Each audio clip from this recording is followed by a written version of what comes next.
उस पर भी हम आ रहे हैं आपको आइडियाज एक को। मिनट से। ये जो आपने ये कहा कि थाईलैंड में मीटिंग हुई पहली और उसके बाद श्रीलंका में मीटिंग हुई, श्रीलंका इसकी के कुछ दूसरी। ये इसका कुछ महीना तारीख वगैरह आपके पास है क्या? थाईलैंड और कितने लोग गए थे यहां से?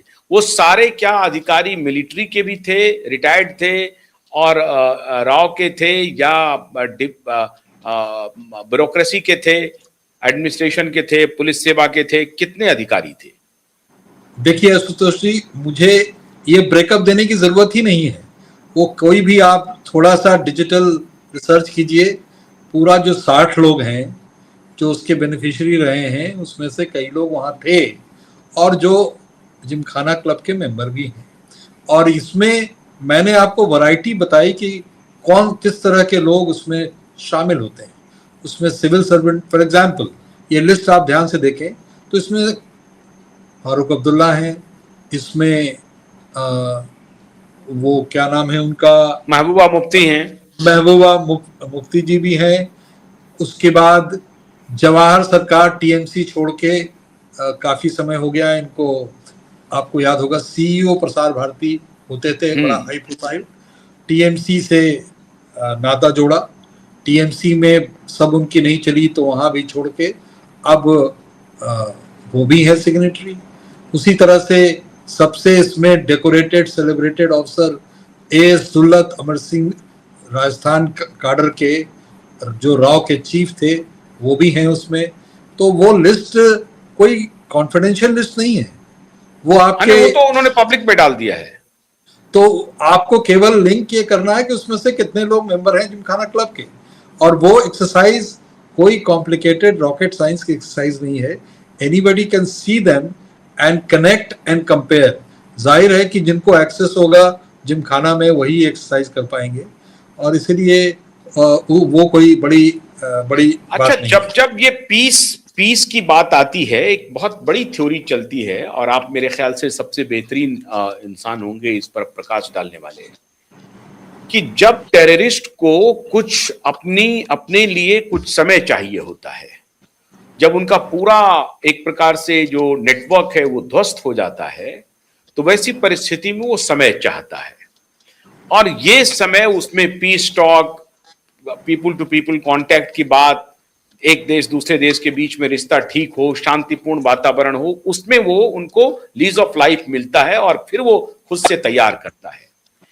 ये अक्सर हुआ 1990-89 के दौर में हुआ, और ये मैं हैरान हूं कि ये फारूक अब्दुल्ला और महबूबा मुफ्ती को शर्म नहीं आती है।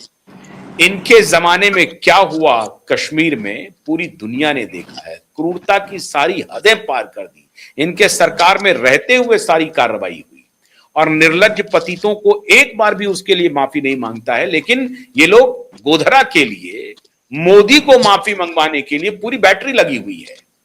लेकिन 5 लाख कश्मीरी पंडितों को किस तरह से जघन्य तरीके से, बर्बरतापूर्ण तरीके से उनको बाहर निकाला, कत्लेआम मचाया, कहा कि कश्मीर का विकास होगा, कश्मीर आजाद होगा हिंदू पुरुषों के बगैर और हिंदू महिलाओं के साथ।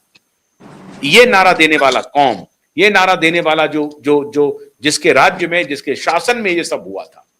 अब एक कहावत है सर, अभी एक पूर्व टेररिस्ट जो बाद में इंडियन स्पाई बने, उनका कहना था कि 1987 का जो इलेक्शन हुआ था, जिसको रिग किया गया, और सुलेमान जो कि बाद में उधर सलाउद्दीन जो बाहर चला गया वो भी चुनाव करना चाहता था, उनमें एएस दुल्लत की भूमिका है। और वो लोग कहते हैं, मुझे नहीं मालूम उनमें कितनी भूमिका है, हालांकि वो रॉ के चीफ हैं, वो देश विरोधी तो ऐसा कुछ नहीं हो सकता है। लेकिन अभी जो अब आप ये कह रहे हैं कि ये सब जिमखाना क्लब के मेंबर हैं, और ये जिमखाना क्लब के ऊपर क्या अभी भी अमेरिकी डीप स्टेट का राज चल रहा है? 2-3 सवाल मैंने एक साथ।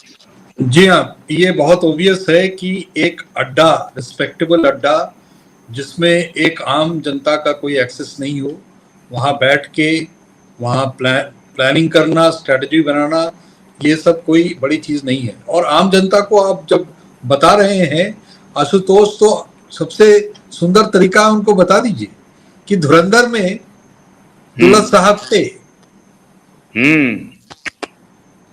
आप जरा याद हाँ, कीजिए, दुल्लत साहब धुरंधर में दुल्लत साहब थे, बिल्कुल थे। हाँ, बड़े सुंदर ढंग से उस फिल्म में दो ऐसे एंटी इंडिया कैरेक्टर्स को दिखाया गया, और जिसका रियल लाइफ से बहुत दूर का रिश्ता नहीं है, वो एक्चुअली हुआ, और उसको एक ड्रामेटाइज ढंग से दिखाने, नेचुरली आप फिल्म बना रहे हैं, दिखाने की पद्धति होती है। और उसमें दोनों के दोनों अधिकारियों को, एक इंटरेस्टिंगली दोनों राजस्थान काडर के हैं जैसा कि पता चला। एक सज्जन थे जो कि IAS ऑफिसर थे, जिन्होंने प्लेट्स बदली, जो करेंसी है वो प्लेट्स बदली है, हाँ, पैसे का प्लेट्स, और वो उस समय के फाइनेंस सेक्रेटरी थे। और उस फिल्म में दिखाई जाती है कि कैसे वो एक यहाँ से इंटरनेशनल ट्रैवल हुआ, एक होटल में वो दोनों प्लेट्स बदले, और उसमें सबसे जो मेरे ख्याल से डिस्टर्बिंग बात ये थी कि एक बार उसको रोक दिया गया। जब फाइनेंस मिनिस्टर चेंज हुए तो अगले फाइनेंस मिनिस्टर को भनक इसकी मिली तो उन्होंने रोक दिया। मेरे ख्याल से प्रणब मुखर्जी ने रोका था, प्रणब मुखर्जी ने रोका था। हाँ, और वो फिर इन्होंने चिदंबरम ने आकर के फिर दोबारा दे दिया, फिर से रिवाइव किया, और फिर से वो प्लेट, और ये वो प्लेट्स थे जो एक ही कंपनी इंडिया की भी करेंसी छाप रही थी और पाकिस्तान की करेंसी भी छाप रही थी। वो फिल्म बहुत इधर उधर भटकने की जरूरत नहीं है। अब वो फिल्म आपके नेटफ्लिक्स पे है, सबके सामने है, देखिए और आपको पता चल जाएगा कि क्या ऑपरेशन होता है। तो दुल्लत एक तरफ वो एग्जाम्पल है, एक तरफ दुल्लत साहब का एग्जाम्पल है। और दुल्लत साहब का एग्जाम्पल बहुत सैड इसलिए है कि बाद में रिटायरमेंट के बाद इन्होंने एक 2-3 किताबें लिखी, उसमें से चौंकाने वाली एक किताब है जो ISI एजेंट के साथ को ऑथर किया है। मैंने भी को ऑथर अपनी एक किताब की है किसी ऑथर के साथ। ऑथर के साथ आप जब करते हैं तो आपके दिमाग में आता है कि उसकी एक रिस्पेक्टेबिलिटी हो, उसका क्रेडेंशियल हो, उसकी प्रोफाइल हो, और जिससे आपके किताब का वैल्यू भी बढ़े, और आपको भी उसके, इन्होंने किसको चुना, ISI का के जो चीफ थे उनको चुना, और जाहिर है कि लोगों ने क्यूरियोसिटी में खूब वो किताब पढ़ी। ये सज्जन वो थे जो दोवल साहब, जो आज के नेशनल सिक्योरिटी एडवाइजर हैं इस कंट्री के, उसके बारे में उनको हार्डलाइनर डिक्लेयर करके, हार्डलाइनर का मतलब है कि अंधे लोग हैं, ये अलगाव, मन में नफरत फैलाते हैं, इस तरह की कहानियां, नैरेटिव गढ़ने की कोशिश की, जबकि सच्चाई जस्ट उल्टी है। सच्चाई ये है कि इस तरह का एक रिजीम में जिसमें दुल्लत साहब उसके अहम हिस्सा रहे, और वो काफ़ी समय तक कश्मीर डेस्क जो JNK के इंचार्ज रहे, उसके बाद फिर वहाँ के गवर्नमेंट के एडवाइजर रहे।